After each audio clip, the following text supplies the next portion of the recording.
Are you a PSTD member? Do you know that one of your perks as a member is an access to the PSTD's learning experience platform?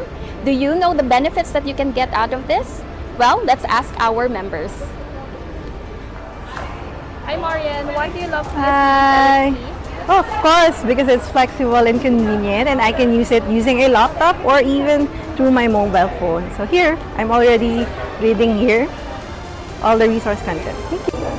Hi Rich. Hi, Why do you love PSTD's LXP? Because there's comprehensive content and I can access it anytime I want.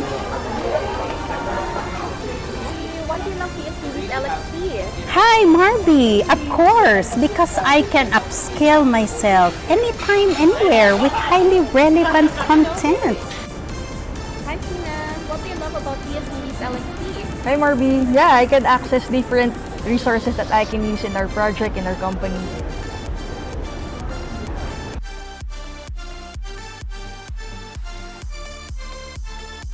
So if you are a PSTD member, please make sure that you maximize the benefit of using the Learning Experience platform and use these resources to make you a better talent development professional.